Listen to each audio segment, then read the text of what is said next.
Order. I call the honourable member for Kooyong. Thank you, Mr Acting Deputy Speaker. No, the Deputy Speaker. Deputy Speaker, sorry. One of the people we like to quote often on this side of the House is Ronald Reagan. And he said that the 10 most dangerous words in the English language were, "I'm from the government and I'm here to help you."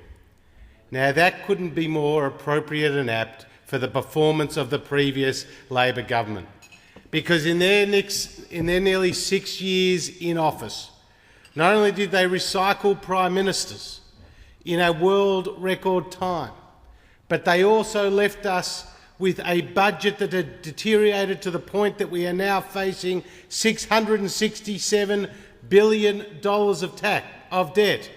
They gave us a mining tax, which was unique in the world because it didn't create any or raise any revenue.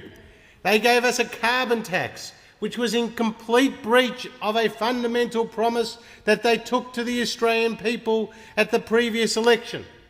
And they unravelled what was successful border protection measures that were put in place by John Howard, so that we had more than 50,000 unauthorised boat arrivals, a massive $11 billion plus blowout in the budget, and the tragedy of losing more than 1,000 people at sea. That was the legacy of the previous government. That was the mess that they left us. And when we'd had previously been in office during the Howard years, we'd got used to fixing up Labor's mess. And now Tony Abbott and his team are getting used to fixing up again Labor's mess. And we have started strongly and we have started well. Firstly, we have made a priority for us of stopping the boats, and it's now been 97 days since we've had an unauthorised boat arrival in this country, a very significant development. We have entered into a free trade agreement with Korea, one of our largest export partners, which is going to reduce the tariffs for agricultural products and many other products, which could therefore increase the export revenue for Australia. We've set up a commission of audit, chaired by the head of the Business Council of Australia, Tony Shepherd, now to be replaced, but a man who is well known in business circles for his work. And by putting the head of the Business Council at the centre of our thinking for the Commission of Audit, we were sending out a broader message that we will think about business and the impacts on business and job creation at the heart of our policies. We're doing a review into competition policy. We're putting out a tax white paper. We have a plan for Northern Australia and an agriculture white paper.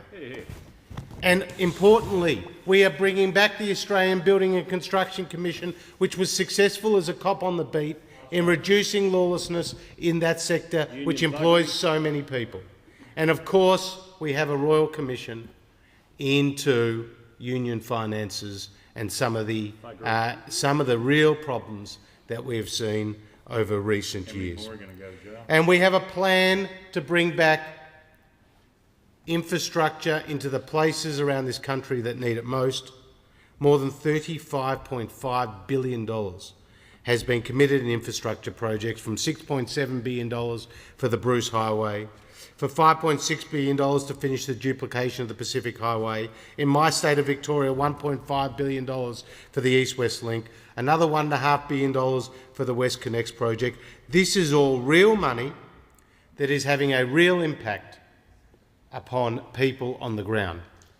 But of course, one of the other important initiatives of this government is what we are debating in the chamber today, and that is Repeal Day. The first time the Australian Parliament has set aside a day to debate the need to get rid of redundant regulations. More than 10,000 acts and regulations will be repealed. Productivity will be lifted right across the economy. I'm talking about aged care. I'm talking about small business. I'm talking about the environment. That's where we are making a real difference to people's lives. Because we believe at the end of the day, it's not government that creates jobs. It's the business sector that creates jobs. And we have to get ourselves in this place out of their lives to free them up to not only employ more people, but to help the people who are most in need.